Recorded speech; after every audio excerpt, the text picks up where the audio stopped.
In late August of the year 480 before Christ, on a narrow mountain pass on the eastern coast of Greece, the Persian king Xerxes walked across a battlefield where 7,000 Greek soldiers had stood 3 days before, and where now the bodies were stacked so deep that he had to step carefully to avoid putting his foot on a dead man. And when he reached the small mound of earth at the back of the pass where the last of the defenders had made their final stand, he gave an order that has been recorded in only one source from antiquity, an order that the popular telling of this battle has been quietly forgetting for 2,500 years. He ordered the heads of every Spartan to be cut off and mounted on stakes. He ordered the body of their king Leonidas to be crucified. And he ordered the rest of the Greek dead to be buried where they fell, so that future Persian armies passing through Thermopylae would see only the Spartan heads, and would understand who Xerxes had been most afraid of. There were not 300 Spartans at Thermopylae. There were 7,000 Greek soldiers, drawn from at least 7 different city-states. The pass was not lost in a glorious last charge. It was lost because a local goat herder named Ephialtes sold his country for a fistful of silver.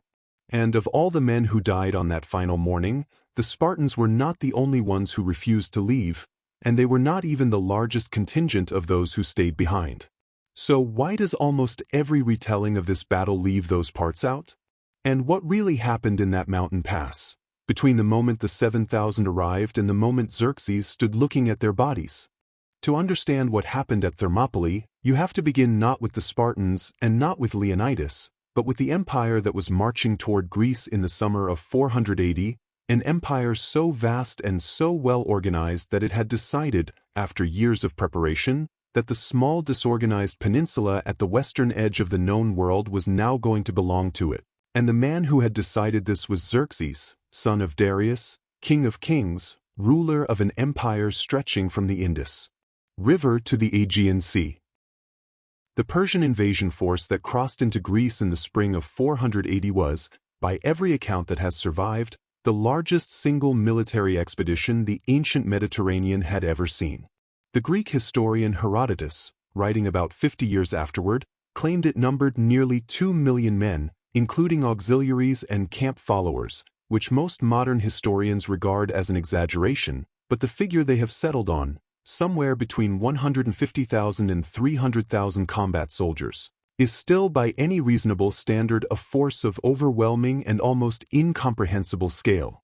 Xerxes brought infantry from Media, cavalry from Bactria, archers from Ethiopia, naval squadrons from Phoenicia and Egypt, and his personal bodyguard, the unit known as the Immortals, 10,000 elite soldiers who were maintained at full strength at all times because every man who fell was immediately replaced, so that the unit appeared, to the enemies who fought it, to never lose a single soldier. And against this force, the Greek city-states had assembled what amounted to a desperate and uncertain coalition. Athens could put roughly 9,000 hoplites in the field. Sparta could put perhaps 8,000, but only if it stripped its territory of every adult male, which it would not do, and which left a significantly smaller force available for any expedition outside Lacedaemonian borders. The other Greek cities, Corinth, Thebes, Thespians, the Phocians, the Locrians, and dozens of smaller communities, could each contribute a few thousand more, but only if they chose to fight, and many of them, faced with the size of the Persian advance, were already considering whether it might be wiser simply to surrender. So when the Greek allies met at the Isthmus of Corinth in midsummer to decide what to do, the question was not how to win. The question was where to slow the Persian advance long enough for the rest of Greece to prepare for what was coming.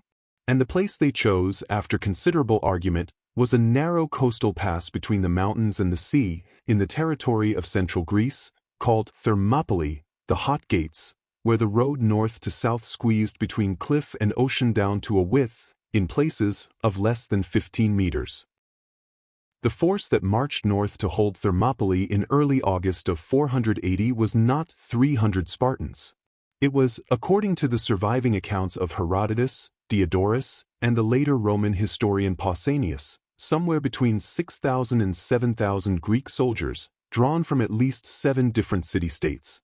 300 of them were Spartans, including Leonidas and his royal bodyguard. 700 were Thespians, fighting under their own commander. 400 were Thebans, although their loyalty was already questionable. The rest were Phocians, Locrians, Mantineans, Tegeans, Arcadians, and a contingent of Helot serfs accompanying the Spartan force, almost certainly far more numerous than their masters. 7,000 men is not a small army by ancient standards. It was, in fact, comparable in size to the Roman legions Crassus would lead east at Carrhae 400 years later, and it was sufficient, when properly placed, to hold a pass 15 meters wide against any size of attacking force in the world, provided, that is, that no one came around behind. And the Greeks knew that this was the risk. The Thermopylae pass had a back route, a goat path that climbed up over the mountain ridge and came down behind the position. It was not on any Persian map. Most local Greeks did not know about it. But it existed, and the Greek commanders knew it existed, and they posted 1,000 Phocian soldiers on the ridge above the pass specifically to prevent any Persian attempt to use it. On August 17th, the Persian advance guard arrived at the entrance to the pass. Xerxes, expecting that the Greeks would surrender at the sight of his army, sent a messenger demanding that they lay down their weapons. The reply that came back, recorded in Plutarch's sayings of the Spartans and probably embellished but not invented entirely, was a single phrase: "Come and take them." Xerxes waited 4 days. Then he attacked. And for 2 days the 7,000 held. Wave after wave of Persian infantry threw themselves at the narrow Greek line, and wave after wave broke against it, until the pass was so choked with Persian dead that the Greeks could barely advance to engage them, and on the second night, Xerxes was reported to be sitting in his tent in a state of disbelieving rage. And then, in the dark hours before the third morning, a man came down from the hills. What actually happened in the pass before the betrayal? On the first day of fighting, Xerxes sent his median troops, solid infantry, less expensive to lose than his elite units, to clear the pass. They charged in massed formation against the Greek hoplite line and were cut to pieces. The Greeks were fighting in a phalanx, shoulder to shoulder, 8 ranks deep, with their large round shields locked together and their long spears projecting forward, and the narrow pass meant that the Persians could not bring their numerical superiority to bear, and could not flank, and could not break the line. By the end of the first day, somewhere between 2,000 and 4,000 Persian soldiers were dead. The Greek casualties are not recorded but were almost certainly under 100. On the second day, Xerxes committed the immortals. The 10,000 elite warriors of the Persian Empire, the unit that had not been broken in 2 generations of warfare across 3 continents, advanced into the pass in their gold-trimmed armor with their wicker shields and their composite bows slung at their backs. They were also cut to pieces. The pass simply did not allow them to fight as they were trained to fight.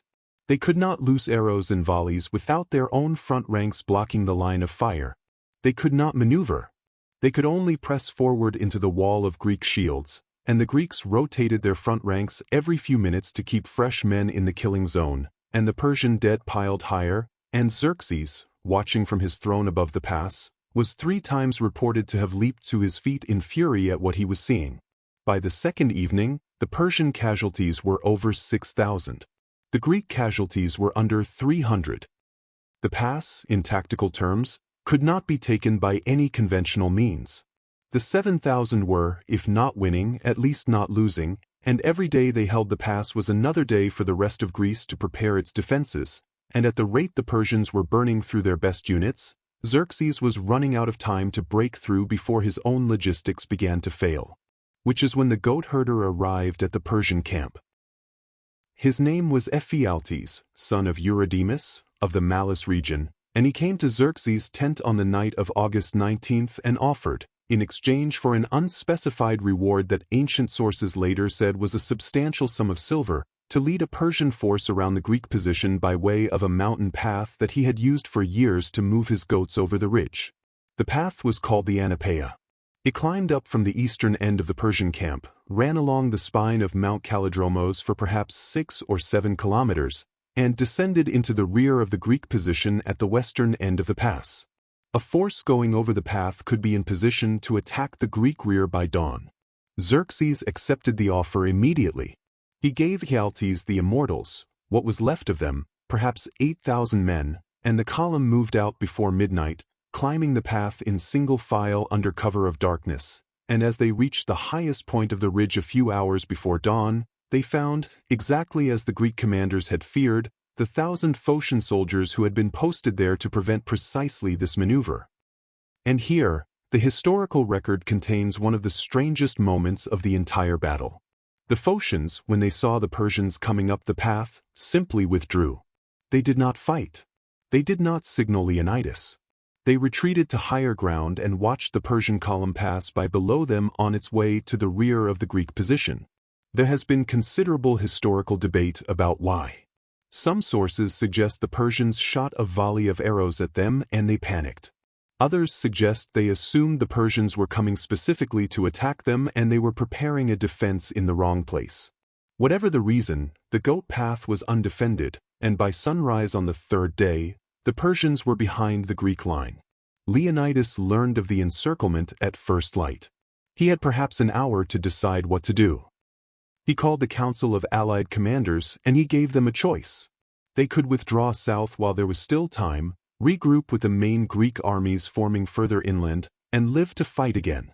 Or they could stay and hold the pass for whatever hours remained, and die where they stood. Most of the army left. This is the part of the story that almost every popular telling either misrepresents or omits entirely. The bulk of the 7,000, perhaps 4,000 or more, withdrew on the morning of the third day. They were not cowards. They were professional soldiers under professional commanders, and the strategic situation had changed completely, and there was no military reason to die at Thermopylae once the encirclement had succeeded. But not everyone left. And what happened next has been edited out of every popular telling, every Hollywood adaptation, every motivational poster, because the real heroes of the final morning at Thermopylae included people whose names almost no one today remembers. 300 Spartans stayed. This is the famous part. Leonidas and his royal bodyguard refused to retreat, partly because of the Spartan code that no Spartan could leave a battlefield once committed, and partly because Leonidas had received an oracle from Delphi which had told him that either Sparta would lose its king or Greece would lose its freedom, and he had made his choice. But the 300 Spartans were not alone. 700 Thespians stayed with them. The Thespians, soldiers from the small Boeotian city of Thespi, chose to remain after their commander Demophilus called them together at dawn and told them that he was staying with the Spartans, and that any man who wished to leave was free to go without dishonor. None of them left. 700 men, from a city whose total adult male population was probably no more than 1,500, made the decision to die in a foreign pass to slow the Persian advance for a few extra hours. The Spartans wrote about themselves. The Thespians did not.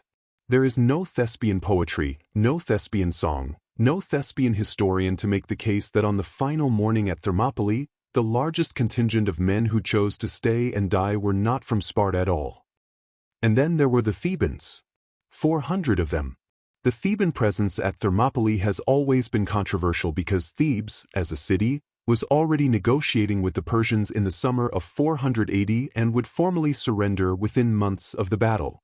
Herodotus claims the 400 Theban soldiers were essentially hostages, kept there by Leonidas to ensure Theban loyalty, and that they tried to surrender as soon as the encirclement closed. Other sources suggest the Theban contingent was a volunteer faction loyal to the Greek cause and that they fought as hard as anyone. What is certain is that on the final morning, somewhere between 1,400 and 2,000 Greek soldiers stood at the back of the pass when the Persians charged from both sides, and that they fought until their spears broke, and then with their swords until those broke, and then with their bare hands and their teeth until almost all of them were dead. Leonidas was killed early in the fighting. The Spartans formed a circle around his body and held it for hours, refusing to let the Persians take it, until they were finally overwhelmed by Persian arrows fired in volleys from above. And when Xerxes walked across the pass that afternoon, he ordered, as the very first thing he did, that Leonidas's body be crucified, and that the heads of every Spartan be removed and mounted on stakes along the road. He did not give the same order for the Thespians or the Thebans or any of the others. The Spartans were the ones whose memory he wanted to insult. The Spartans were the ones he was most afraid of. Which is, in the end, the small irony at the heart of the legend. 2,500 years later, Almost everyone has heard of the 300 Spartans. Almost no one has heard of the 700 Thespians. The 400 Thebans are remembered, when they are remembered at all, as the cowards of Thermopylae, even though every primary source we have suggests their story was significantly more complicated than that. The path that Ephialtes showed the Persians is still there. You can walk it today. It takes about 4 hours. And the small mound of earth at the back of the pass, where Leonidas and his men made their final stand, is still marked by a stone that was placed there in antiquity, and that bears an inscription not for the Spartans, but for everyone who died on that final morning. Tell them in Lacedaemon, the inscription says, "Passerby, that here, obedient to their laws, we lie." All of them. Not just 300. This has been Hidden History Vault. The past never stops speaking.